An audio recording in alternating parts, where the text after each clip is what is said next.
Olá, aqui é a doutora Ademir. Este é o meu canal do YouTube, Eu Tricologista, e o podcast Eu Tricologista também. Hoje nós vamos falar sobre um assunto muito interessante. Nós vamos falar sobre o que anda acontecendo com o mercado da beleza.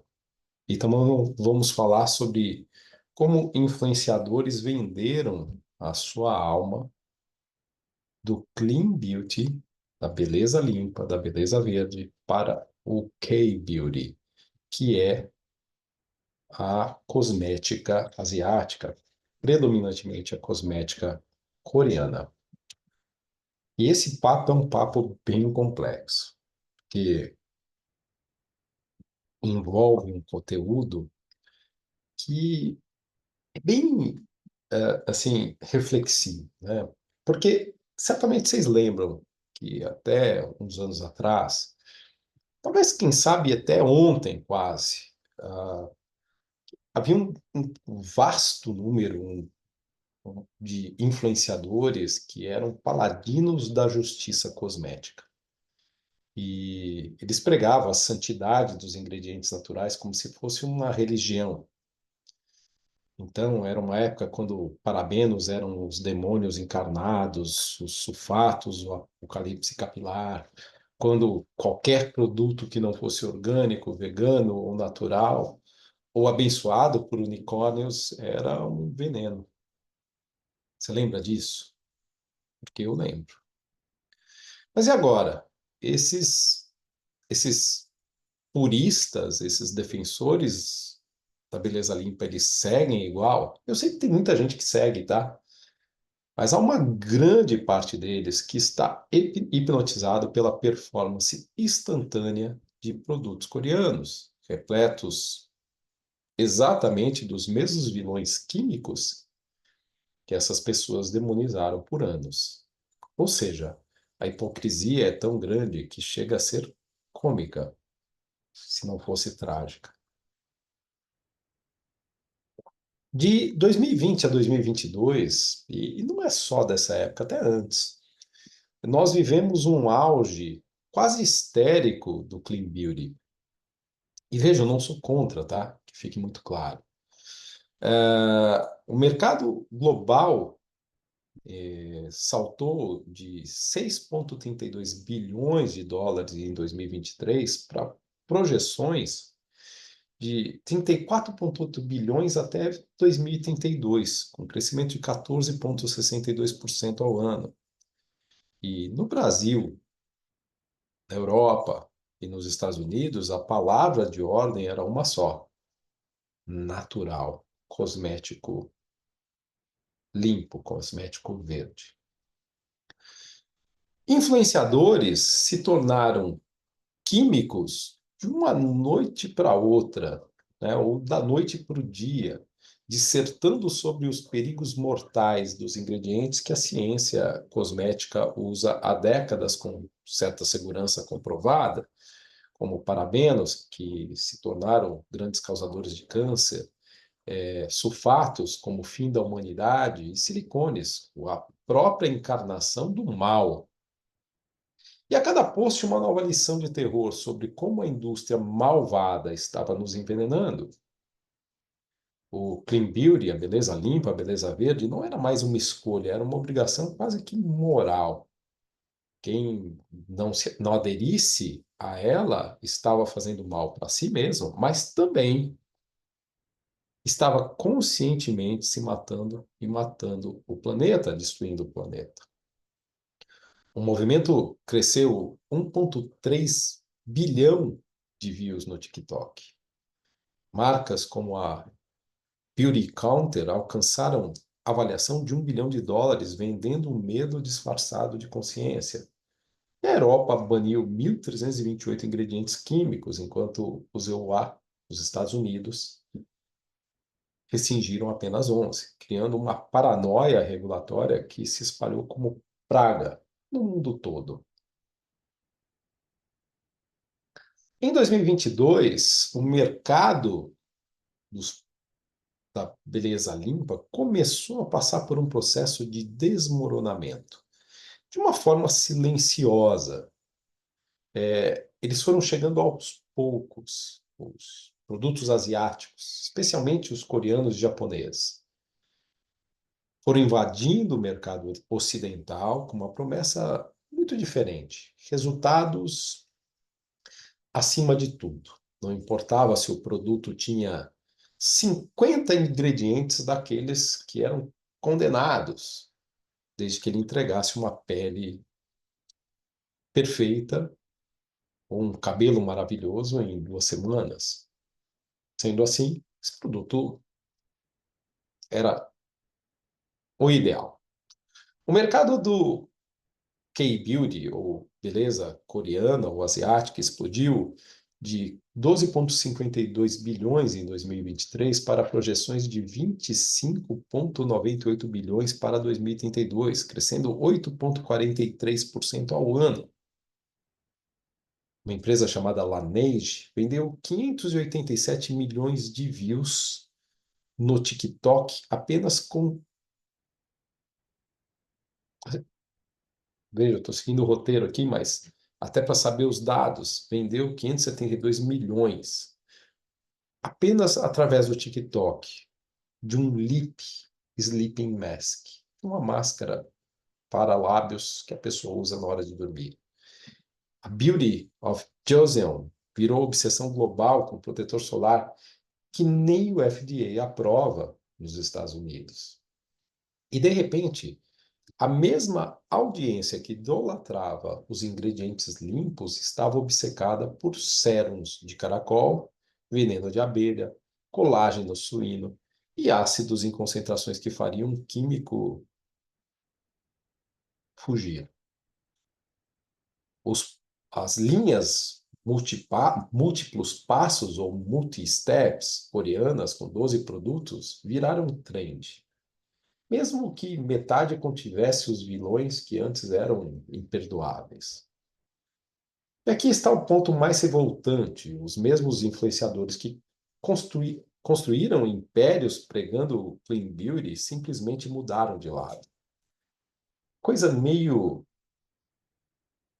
O Grande Irmão de 1984, do George Orwell. Sem explicação, sem pedido de desculpas e sem reconhecer a contradição, eles simplesmente deixaram de ser Flamengo e viraram Fluminense, ou Palmeiras e viraram Corinthians, Atlético e viraram Cruzeiro, ou Inter e viraram Grêmio. Então, ontem eles diziam: nunca usem produtos com fragrâncias sintéticas, causam irritação e alergias. E hoje eles estavam gritando: esse tônico coreano tem 15 tipos de fragrâncias e deixou minha pele incrível. Ontem eles diziam: silicones entopem os poros e ressecam o cabelo. E hoje eles dizem: esse primer coreano com ciclometicone é vida. Parabenos são disruptores hormonais. E hoje esse hidratante japonês com metilparabeno é o melhor que já usei. A mudança foi tão absurda e ao mesmo tempo tão abrupta e coordenada que parecia script. E provavelmente era. E talvez a gente precise entender que isso acontece com tudo na era que vivemos.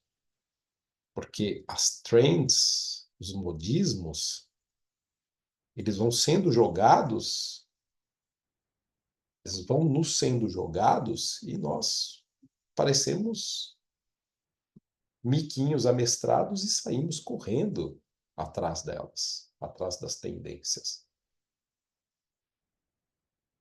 A indústria de K-Beauty, ela realmente não brinca em serviço. Eles entenderam algo que as marcas de clean beauty, de beleza limpa, levaram anos para aprender.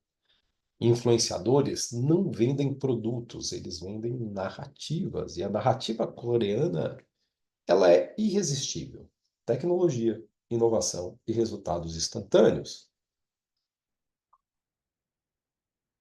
Pesquisas mostram que influenciadores de beleza e da beleza coreana, dos produtos cosméticos coreanos, são percebidos como mais autênticos quando não exibem patrocínios óbvios.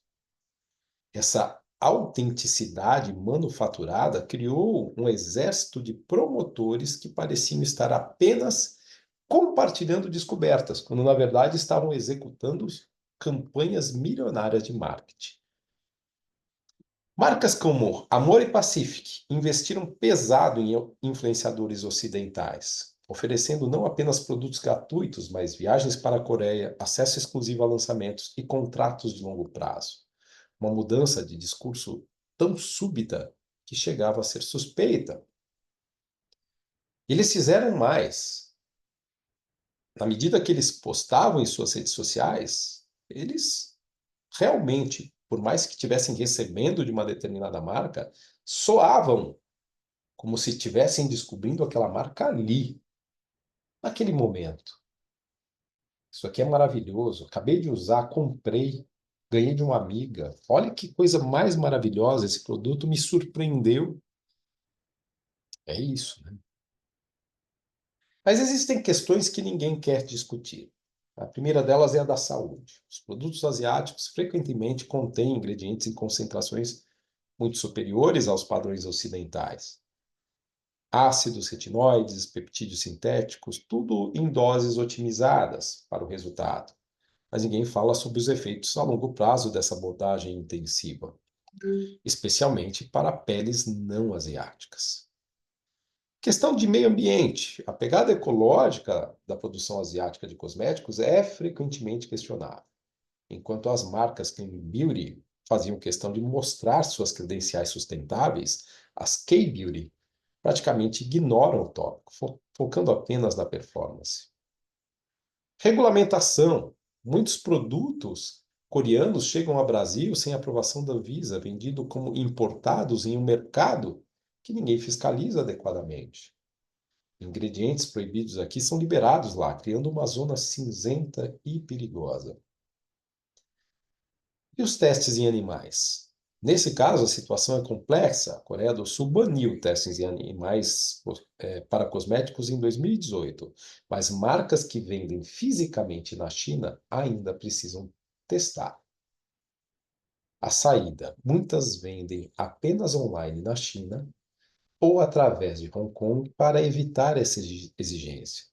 Resultado: algumas marcas são cruelty-free, seletivamente, livres de testes na Coreia, mas testam na China. A Europa aceita isso, desde que o produto importado seja na versão não testada. E quem ganha com isso? As marcas de K-Beauty, que aumentaram exportações em 120% só no Japão, para citar um país, influenciadores que pivotaram rapidamente e mantiveram relevância, distribuidores que surfaram duas ondas lucrativas consecutivas e consumidores que descobriram novos produtos. Mas quem perdeu? As marcas de Clean Beauty, que investiram bilhões em pesquisa e desenvolvimento limpo. Consumidores que gastaram fortunas com produtos caros e naturais. Não porque perderam em si, não quero colocar isso assim, mas porque, de alguma maneira, na medida que eles passam a achar que o K-Beauty é melhor do que o Clean Beauty, eles acham que eles perderam dinheiro.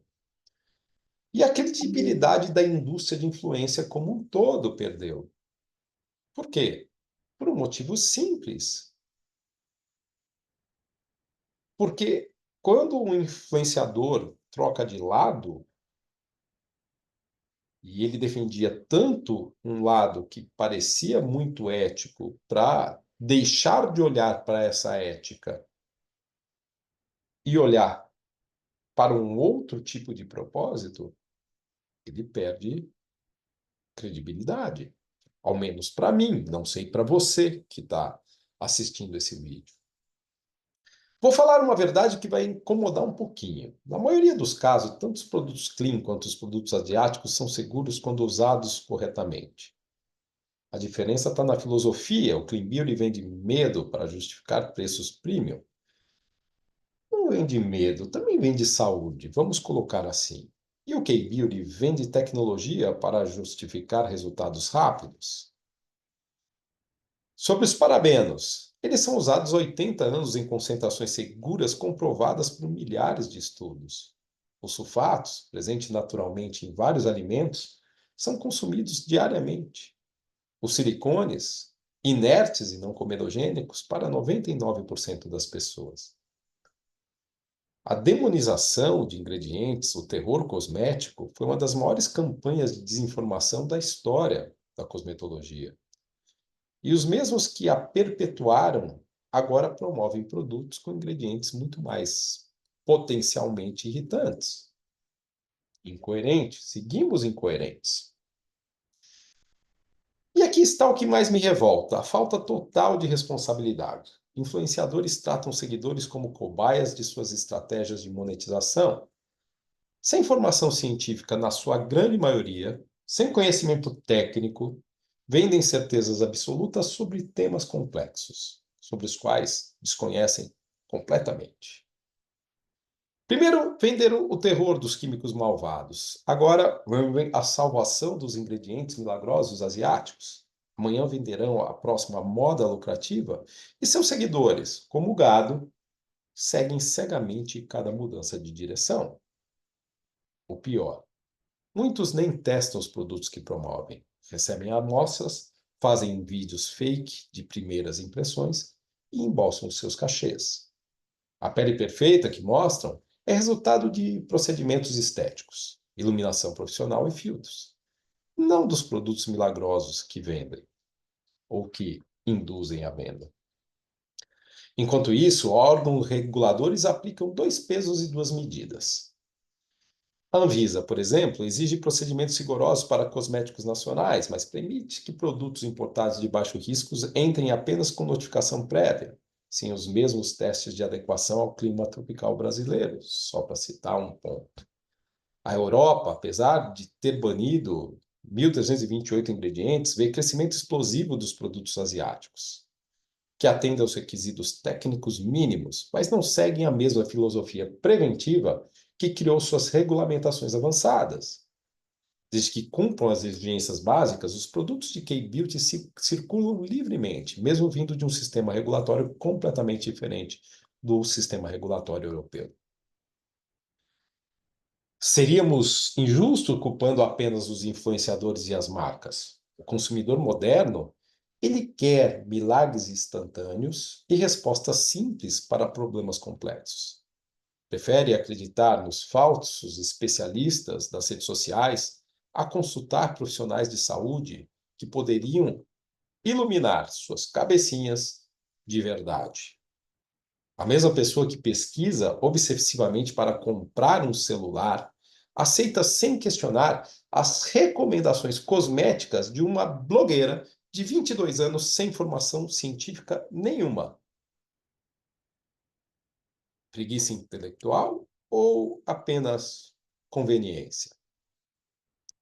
Bom, estamos vivendo uma era de pura turbulência cosmética. Influenciadores viraram vendedores ambulantes digitais, trocando de produto como quem troca de roupa, sempre com a mesma empolgação artificial e as mesmas promessas vazias. A indústria da beleza descobriu a fórmula perfeita: criar problemas inexistentes, vender soluções milagrosas, esperar o hype passar e repetir o ciclo com o próximo trend. E nós, como trouxas, compramos tudo. O Clean Beauty não morreu, apenas hibernou até a próxima oportunidade. Ainda que exista muita gente que ainda mantém ele vivo ou acordado. O K-Beauty também não é eterno.